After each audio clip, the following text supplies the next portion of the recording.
नमस्कार, मैं हूं मनोज कुमार और आप देख रहे हैं हमारा चैनल मिस्टर मनोज एंकर। तो आज है 30 अगस्त, दिन है आज रविवार।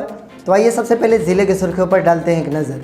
ज़िले में कोरोना की कुल संख्या बढ़कर पहुंच गई है 2730। हत्या कर फेंका गया शव रेलवे ट्रैक के समीप से किया गया बरामद। मास्क न पहनने को लेकर नेताओं पर पड़ी पुलिस की लाठी। नगर परिषद ने विरोध में की शहर सफाई की बंदी। कोषागार रिश्वत कांड में जाँच करेंगे बक्सर जिलाधिकारी। बाइक और ट्रक की टक्कर में 3 बाइक सवार घायल, बक्सर अस्पताल में भर्ती। बक्सर नगर थाना ने छापेमारी कर 30 पुड़िया हीरोइन के साथ तस्कर को किया गिरफ्तार। डुमरांव विधायक ने 26 वार्डों में शहरी जल आपूर्ति योजनाओं का किया उद्घाटन। तो आइए अब खबरों को पढ़ते हैं विस्तार से। सबसे पहले तो हम आप तमाम ज़िलेवासियों को बक्सर ज़िले का कोरोना अपडेट देना चाहेंगे।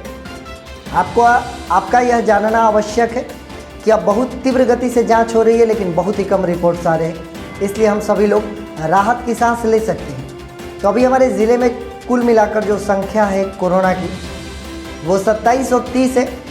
इनमें से रिकवर्ड की कल जो रिपोर्ट आई थी उनमें रिकवरी नहीं बताई गई है, इसलिए 2505 ही रिकवरी अभी तक है, जबकि एक्टिव केसेस की संख्या बढ़कर 225 हो गई है। ज़िले में अभी तक आधिकारिक पुष्टि केवल 2 ही मृत्यु की हुई है, लेकिन पिछले कुछ दिनों पहले भी एक व्यक्ति की मौत हुई थी जिनकी रिपोर्ट पॉजिटिव आई थी।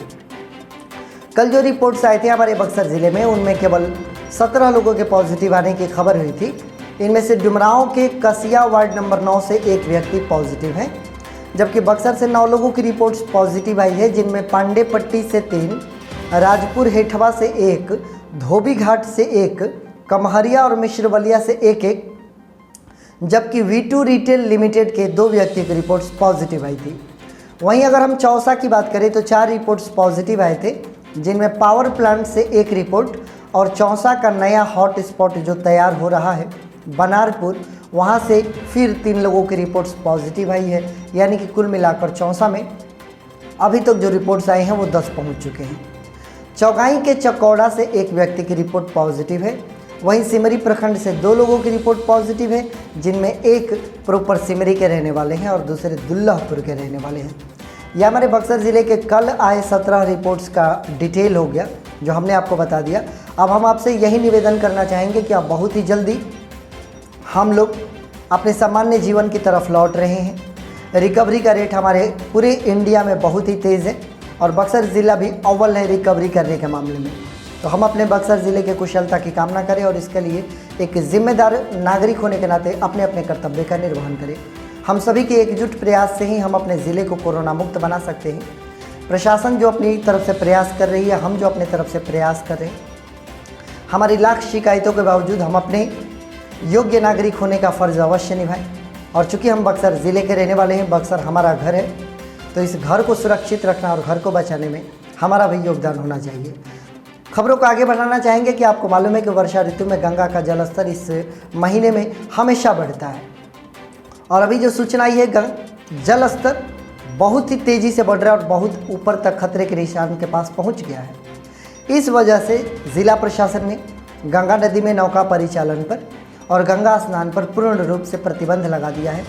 सभी घाटों पर धारा 144 लागू कर दी गई है। किसी को स्नान करने के लिए छूट नहीं है।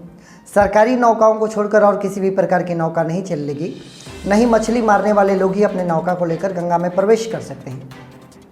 यहाँ तक कि दाह संस्कार करने वाले लोग भी अगर गंगा स्नान के लिए जाएंगे तो सुरक्षा मानकों का उन्हें ध्यान रखना होगा, ताकि उनके जीवन को कोई अनिष्ट ना हो। इन तमाम चीज़ों को देखते हुए ज़िला के सभी लोगों से हम अनुरोध करना चाहेंगे कि अभी आप लोग गंगा स्नान को अवॉइड करें। गंगा नदी में नौका को लेकर जाने से बचें आप, क्योंकि अभी वहाँ पर मुश्किल के हालात हैं। आगे बढ़ेंगे। हत्या करके एक शव को फेंका गया है बक्सर के रेलवे स्टेशन के समीप ही रेलवे ट्रैक के पास। जब सुबह में लोगों ने टहलना शुरू किया तो लोगों की नज़र उस शव पर पड़ी। पुलिस को सूचना दी गई। चूँकि ट्रैक के समीप यह लाश पड़ी थी तो GRP भी वहाँ पर पहुँची, लेकिन मुफस्सिल थाने ने शव को अपने कब्जे में ले लिया। कुछ देर तक तो पहचान नहीं हो पाई, कुछ जांच पड़ताल करने के बाद पहचान हो पाई। युवक की उम्र लगभग 18 वर्ष बताई जा रही है और कहा यह जा रहा है कि वो मुख्य रूप से कैमूर के घाटाओं गांव के निवासी है और यहाँ बक्सर के सिविल लाइन मोहल्ले में उनका ननिहाल है, जहाँ पर रहकर वो पढ़ाई किया करते थे।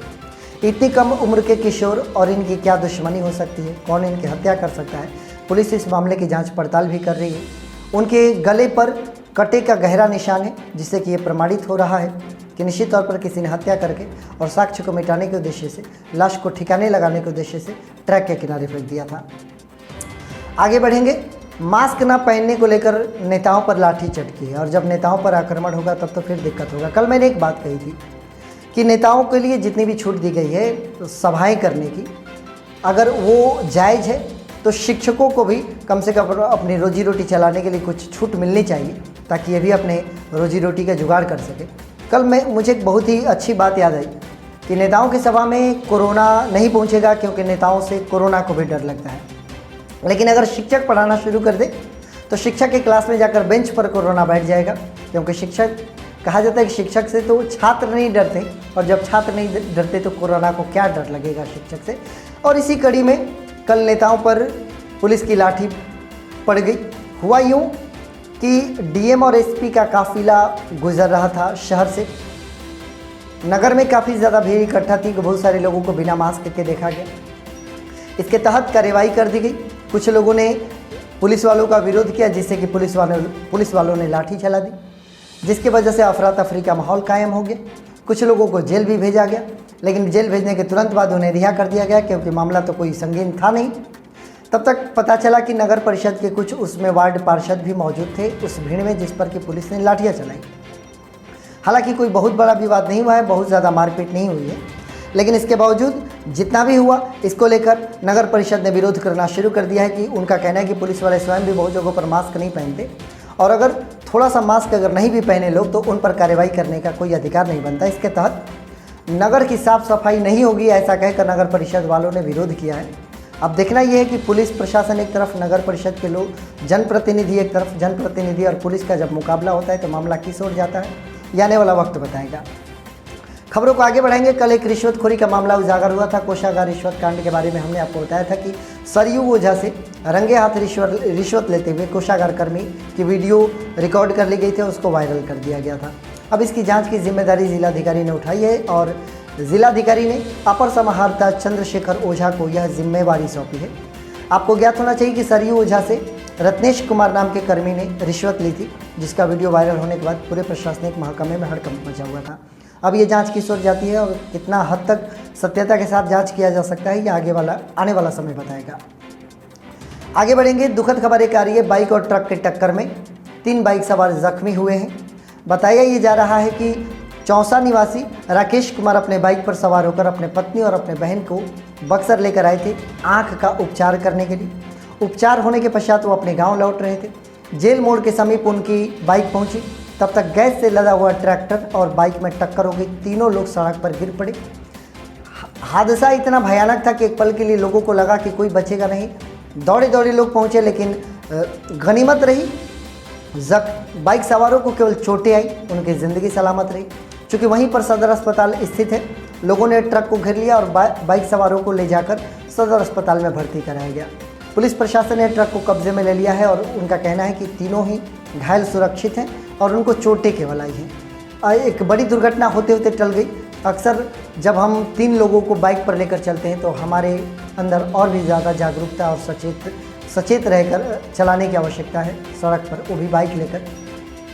आगे से जब भी कोई भी बाइक सवार अगर ट्रिपल लोडिंग चलता है, हालांकि नहीं चलना चाहिए, लेकिन अगर चलते हैं तो बहुत ही ज़्यादा आपको सावधानी बरतने की आवश्यकता है। आगे बढ़ेंगे। बक्सर नगर ने बारी टोला में छापेमारी की है, और ये लगातार अगस्त महीने में और जुलाई से ही लेकर काफ़ी ज़्यादा हीरोइन कारोबारियों पर पुलिस ने शिकंजा कसा है। इस मामले में ये तीसरी कार्रवाई हमारे अगस्त महीने में हो रही है, और इस बार जो कार्रवाई की गई उसमें 30 पुड़िया हीरोइन के साथ तस्कर को भी गिरफ्तार किया गया है। ये महीने की तीसरी कार्रवाई है। बताया जा रहा है कि बारी टोला निवासी गोलू कुमार को गिरफ्तार किया गया है, जो 30 पुड़िया हीरोइन के साथ इस नशीले पदार्थ की तस्करी किया करते थे। एक बहुत ही जहर है, ये बहुत ही ख़तरनाक जहर है जो कि युवाओं के नशे में फैल जाता है, और एक बार जो नशे में फैल गया तो ज़िंदगी को जहन्नुम तक ले जाने के लिए ये हीरोइन काफ़ी है। तमाम युवाओं से हमारा ये अनुरोध होगा और आपको ये सलाह होगी कि ज़िंदगी को अगर आप एंजॉय करना चाहते हैं तो आप अपने आप को इन नशीली चीज़ों से पूरी तरीके से अलग रखें। आगे बढ़ेंगे। मुख्यमंत्री का हर घर नल जल योजना चल रही है आजकल, और घर घर में नल जल योजना के तहत पानी पहुंचाने का कार्य किया जा रहा है। इसी के तहत एक कार्यक्रम डुमरांव में आयोजित किया गया, जिसमें हमारे स्थानीय विधायक श्री ददन पहलवान यादव के हाथों शहरी जल आपूर्ति की योजनाओं का उद्घाटन कराया गया, जिसमें कई करोड़ की योजनाओं का उद्घाटन किया विधायक जी ने, और हर घर में जल और नल पहुंच जाए इसका संकल्प लिया गया। और मुख्यमंत्री के संकल्प को ददन पहलवान अपने माध्यम से, चूँकि विधायक है हमारे क्षेत्र के, वो आगे बढ़ाने का प्रयास करें।